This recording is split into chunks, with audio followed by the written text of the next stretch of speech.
Bueno, arrancar a caminar de noche por el casco antiguo de cualquier ciudad histórica suele despertar un instinto bastante peculiar en la mayoría de la gente. Totalmente. Y es que, a ver, ante los ojos lo que hay es simplemente piedra, ladrillo, mortero, madera desgastada por el tiempo. Materiales completamente inertes. Eso es, estructuras estáticas. Sin embargo, cuando el viento empieza a silbar por los callejones estrechos y la niebla baja cubriendo los tejados, el cerebro humano se activa de una forma bestial. Claro, porque evolutivamente el cerebro está programado para buscar amenazas en la oscuridad.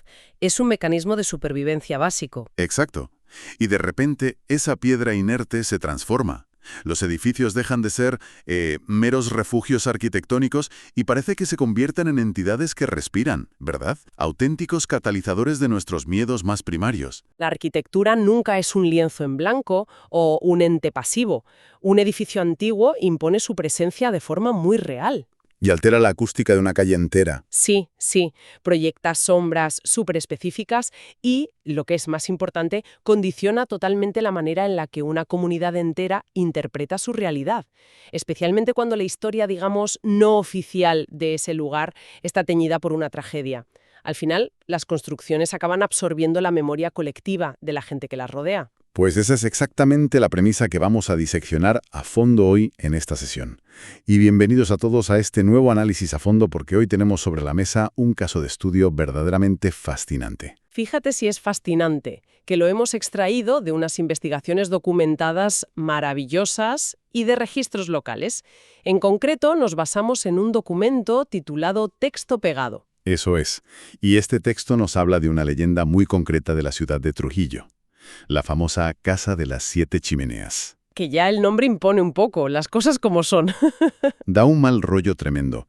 Pero a ver, hay que dejar claro que no estamos aquí para hacer un simple recuento de folclore popular, ni para contar cuentos de fantasmas para no dormir, ¿eh? No, para nada. La misión de este análisis es desentrañar la mecánica interna de la tradición oral. El objetivo, para cualquier persona con una curiosidad insaciable que nos esté escuchando, es entender mediante qué procesos el cerebro humano, las leyes de la física y una estructura arquitectónica imponente se entrelazan a lo largo de los siglos. Hasta crear un mito con la fuerza suficiente para sobrevivir al escrutinio de todo nuestro mundo moderno y tecnológico. Vale, vamos a desgranar esto porque tiene miga. Empecemos por la ubicación. Pues para comprender la magnitud de todo este fenómeno es absolutamente imperativo establecer las coordenadas de espacio y tiempo. Tenemos que trasladarnos mentalmente al Trujillo de los siglos XVI y XVII. Una época dorada. Totalmente. Hablamos de una urbe que experimentaba una inyección de riqueza sin precedentes. Es, digamos, la época posterior a las grandes expediciones a las Américas. Claro, el auge de los conquistadores que volvían con las arcas llenas. Y quienes regresaban con toda esa fortuna no solo buscaban confort en sus casas, buscaban estatus. Necesitaban gritarle a la sociedad el poder que habían adquirido. Y a ver, la forma más contundente de hacerlo era mediante la arquitectura. O sea que los palacios de la época se convertían básicamente en vallas publicitarias del estatus social. Literalmente. Y la familia acomodada, que habitaba esta casa en particular, en el corazón del casco histórico de Trujillo, decidió que su muestra de poderío se vería reflejada arriba del todo, en el tejado. En las chimeneas. Eso es. Levantaron una estructura masiva coronada por 7 imponentes chimeneas que sobresalían de forma muy prominente. O sea, dominaban por completo la silueta del barrio. Era una declaración de intenciones visible desde muchísima distancia. Pero históricamente, y aquí es donde la cosa se tuerce, detrás de esas demostraciones tan extremas de opulencia suelen esconderse dinámicas de control bastante tóxicas y secretos muy oscuros. Aquí llega el detonante. Así es, los archivos locales que recogen el germen de esta leyenda apuntan a un detonante trágico y muy violento. Al parecer, una joven que habitaba en el interior de esa especie de fortaleza de piedra encontró un final prematuro. Y las versiones sobre lo que ocurrió realmente detrás de esos muros varían una barbaridad. Que eso es quizás lo que enciende la mecha de todo el asunto. Claro. Porque, a ver, el texto pegado que estamos analizando aporta varias hipótesis. Algunos relatos apuntan a un asesinato motivado por unos celos incontrolables, unos celos destructivos. Sí, esa es una vertiente muy fuerte. Otras vertientes de la historia afirman que fue el castigo inevitable por un amor prohibido, algo que, amenazaba el honor de la familia entera. Típico de la época. Y luego está la versión más cruda, que señala directamente a su propio marido, insinuando que la asesinó y que ocultó la verdad tras esa fachada tan imponente. Y lo fascinante aquí es que precisamente la ausencia de un registro forense oficial o, digamos, de un acta policial moderna es el abono más fértil para el mito. Claro, porque es como jugar al teléfono escacharrado, o como el guión de un thriller de época donde a cada paso alguien cambia el final. Exacto. O sea, si existiera un documento burocrático que detallara la hora exacta de la muerte de esta pobre chica, la causa médica y el móvil del crimen, el misterio se habría evaporado de la noche a la mañana. Sería un simple dato histórico, algo archivado en un cajón y olvidado por todos. Pero no lo hay. Y la ambigüedad es el motor absoluto de esta leyenda.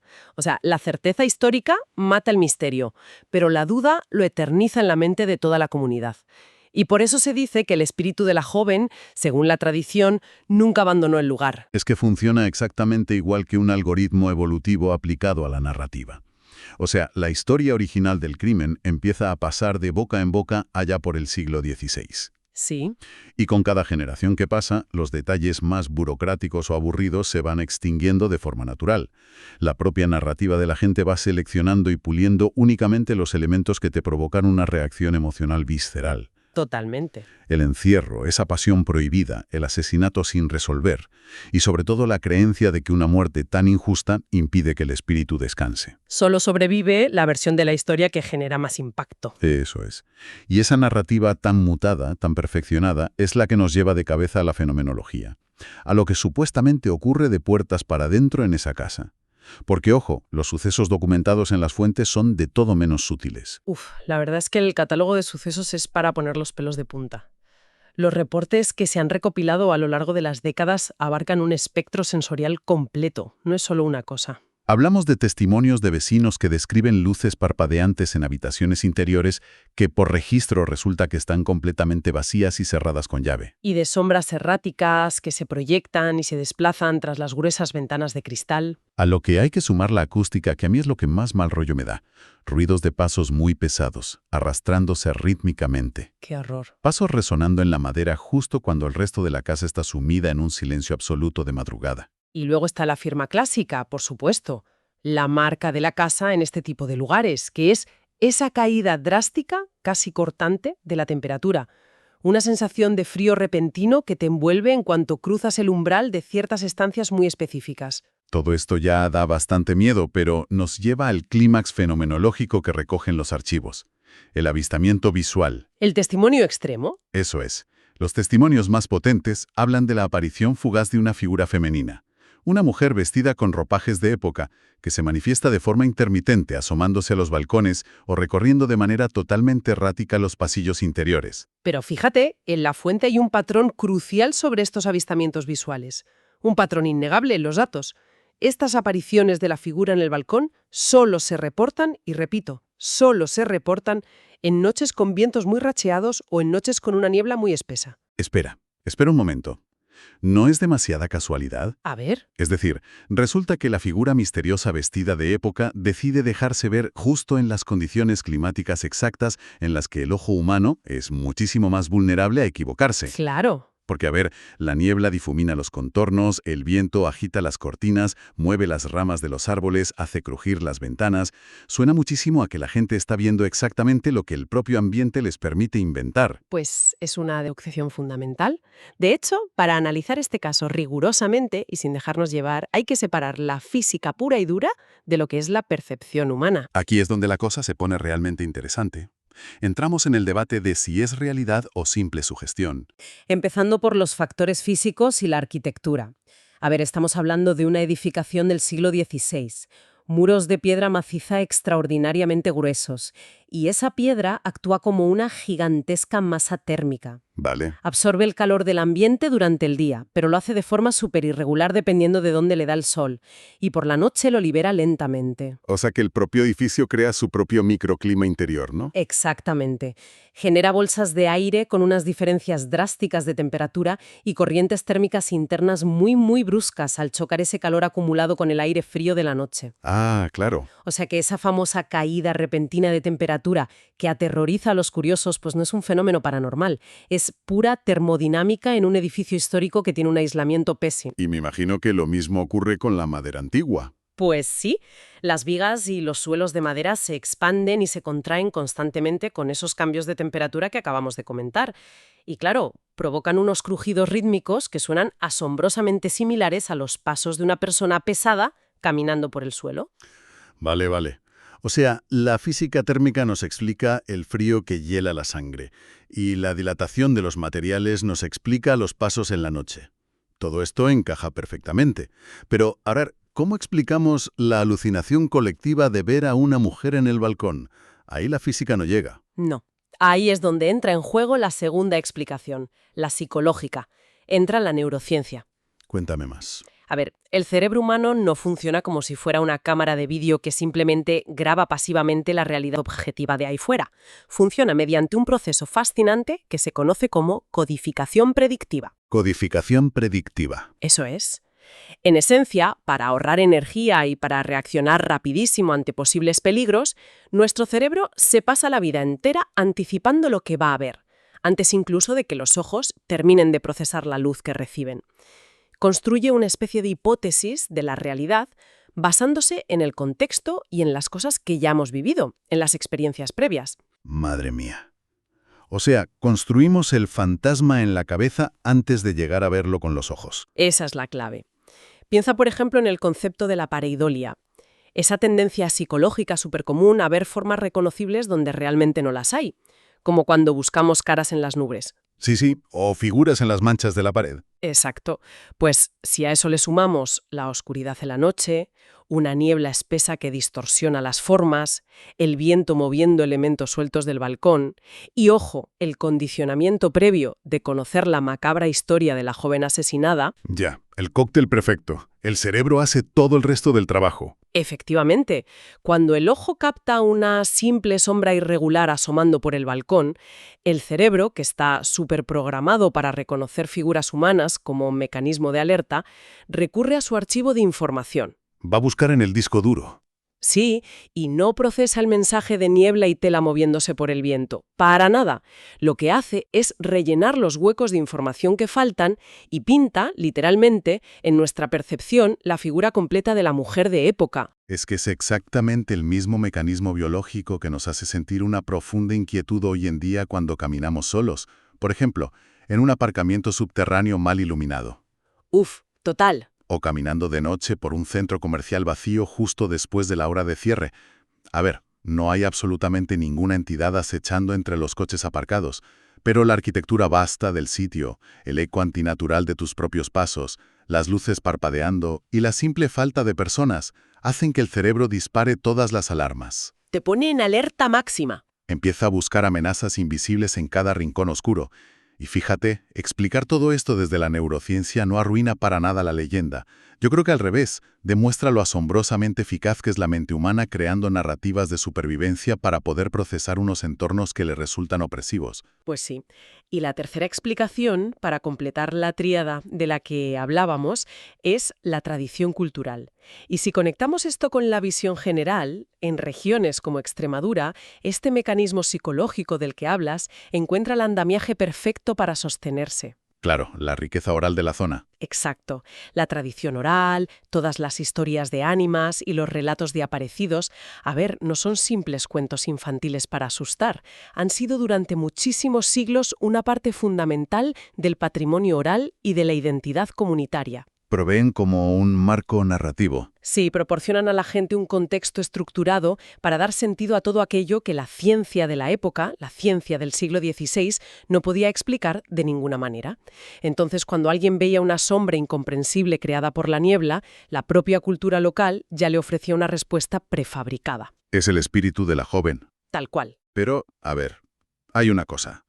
A pesar de que la física térmica, los materiales y esto de la codificación predictiva ofrecen unas respuestas sólidas y racionales, Ajá.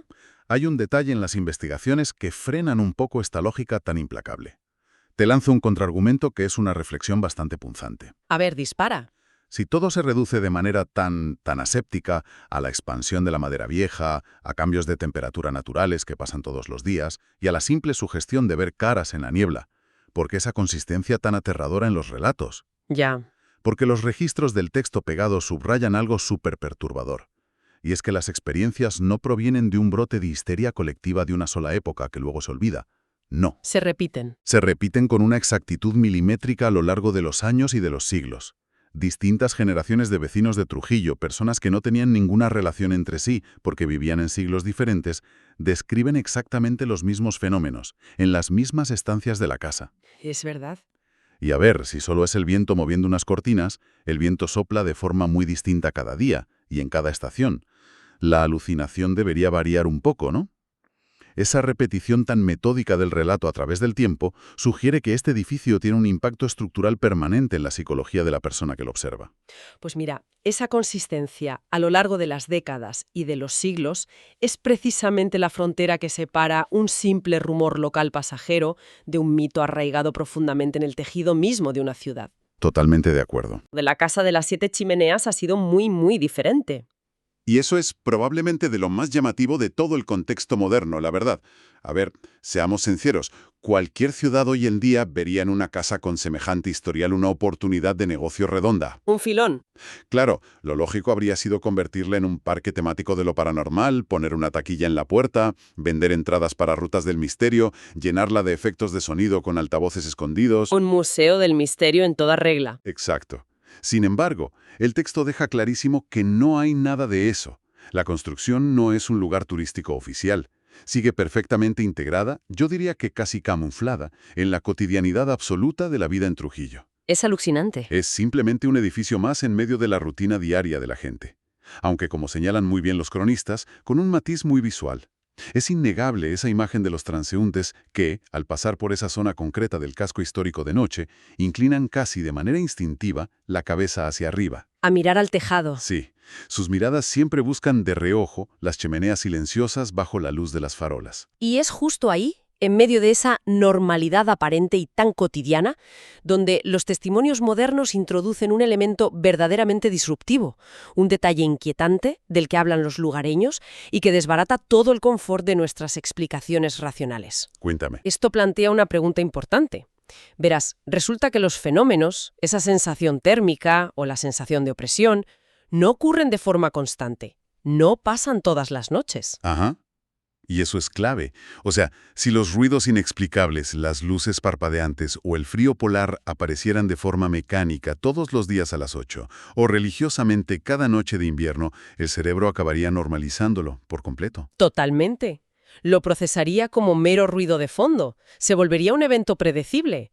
Algo tan rutinario como escucharles campanadas de la Plaza Mayor. Pero esa imprevisibilidad. Esa imprevisibilidad rompe nuestra defensa psicológica más fuerte, el hábito. Los vecinos de la zona aseguran en sus testimonios que hay días concretos, días aleatorios, que no responden a ningún patrón climático ni a ninguna fecha concreta del calendario, en los que la comunidad siente colectivamente que el ambiente alrededor del edificio se vuelve súper denso, que la casa se nota distinta. Fíjate qué mal rollo. Es que es exactamente esta imprevisibilidad lo que hace que la historia deje de ser un simple cuento folclórico para empezar a incomodar de verdad a los vecinos, ¿eh? Claro, porque lo que más aterroriza a la psique humana en el fondo no es el peligro evidente y claro, es la pérdida de control sobre nuestro propio entorno.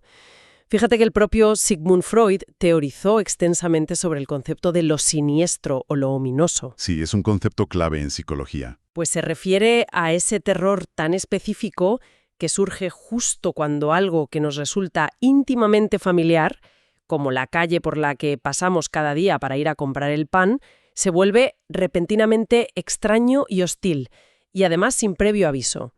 Y esa falta absoluta de control, el no saber nunca jamás cuándo la casa va a sentirse amenazante o va a despertarse, es lo que te incomoda de una forma muy profunda, porque impide directamente que el cerebro pueda bajar la guardia.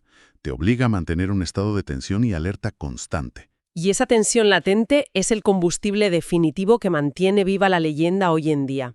Al final, no hace falta siquiera que haya un espíritu en el balcón. Basta simplemente con la posibilidad impredecible de que pueda haberlo. Es que es una síntesis extraordinaria, de verdad. Entonces, ¿qué significa todo esto que hemos analizado hoy? Pues nos demuestra que las leyendas urbanas y el folclore son muchísimo más complejos que la simple credulidad popular de la que a veces nos burlamos. Claro. Los documentos analizados muestran de forma súper clara que la supervivencia de un mito de este calibre es el resultado de una fórmula de múltiples variables. Es una conjunción perfecta entre varios elementos. Una arquitectura masiva que domina el espacio físico, La termodinámica caprichosa de los materiales de construcción antiguos. un cerebro humano que lleva diseñado durante miles de años de evolución para rellenar los espacios oscuros con amenazas para sobrevivir. Y una riquísima tradición cultural y oral típica de Extremadura, que moldea todos esos miedos difusos y les pone un nombre y unos apellidos. Una leyenda así sobrevive a través de los siglos, no por la evidencia empírica de fantasmas, sino porque explica cómo funciona la mente humana muchísimo mejor que cualquier manual de psicología. Y me parece brillante. Además, lo más enriquecedor de acercarse a estas historias desde esta perspectiva tan analítica es la puerta que dejan abierta para la curiosidad. Las fuentes originales que hemos utilizado, como el texto pegado, ofrecen incluso testimonios concretos adicionales e invitan activamente a realizar rutas nocturnas por las calles de Trujillo para quienes deseen seguir investigando. Qué buena idea. Subrayan que el conocimiento siempre, siempre, invita a una exploración mayor. Te animan a prestar atención a la geometría de las plazas, a observar cómo la disposición de la luz y las sombras que proyectan los palacios históricos siguen alterando nuestro estado de ánimo sin que nos demos cuenta. Analizar los mitos desde esta perspectiva racional no los destruye, ¿eh? Al revés, nos enseña a leer nuestras propias ciudades con una profundidad completamente renovada. Totalmente. Entender los mecanismos del miedo y de la memoria colectiva convierte cada paseo nocturno en una exploración fascinante, en vez de en un susto. Eso es. Bueno, queda clarísimo que las ciudades están vivas a través de los relatos de la gente que las habita. Pero para quien nos está escuchando, antes de concluir definitivamente este análisis, me gustaría despedirme dejando una última idea en el aire. Hay una pieza final en este rompecabezas arquitectónico y psicológico que requiere nuestra atención, y es algo sobre lo que merece la pena reflexionar. A ver, dispara esa última idea. Hemos analizado el peso histórico de la familia, las teorías de la neurociencia sobre la percepción, los efectos térmicos de los muros, todo muy lógico. Sin embargo, hay un elemento que está a la vista de absolutamente todos. Un elemento que a partir del propio título del texto analizado, La casa de las 7 chimeneas, resulta evidente. Claro. El texto describe a la perfección que estas macizas estructuras sobresalen del tejado como una exhibición de riqueza. Sí, para dominar el horizonte. Exacto. Pero el texto no explica una cosa clave. ¿Por qué exactamente 7 chimeneas? ¡Ostras! A ver, el número 7 jamás ha sido una elección estética aleatoria en toda la historia de la humanidad. Es un número que atraviesa transversalmente casi todas las culturas antiguas. Es verdad, el 7 está en todas partes. Está omnipresente en el folclore mundial, es el pilar de los ritos religiosos, rige la alquimia clásica y la magia antigua. Es, por definición universal, el número profundamente místico por excelencia, asociado siempre a los ciclos cósmicos, a los secretos ocultos y a la magia más profunda. ¡Qué barbaridad! No lo había pensado así. Pues esto nos obliga a plantearnos una reflexión provocadora sobre el verdadero poder de la sugestión. Es posible que la decisión, digamos puramente arquitectónica o de diseño, de coronar el edificio con 7 chimeneas, haya actuado desde el siglo XVI como un catalizador psicológico masivo y oculto. ¡Madre mía! O sea, ¿pudo ese diseño con el número 7, tan cargado de simbolismo esotérico, predisponer al amante de los habitantes de Trujillo a proyectar misterios sobre ese edificio muchísimo antes incluso de que ocurriera cualquier tragedia? Tal vez fue la propia geometría mística la que condicionó a los vecinos a esperar que la oscuridad habitara en su interior, atrayendo, por así decirlo, a las sombras y los fantasmas. ¡Qué fuerte! Es una buena idea para reflexionar la próxima vez que alguien, al caminar de noche por una calle antigua de piedra, cruce la mirada con un tejado silencioso mientras sopla el viento. Lo dejamos ahí.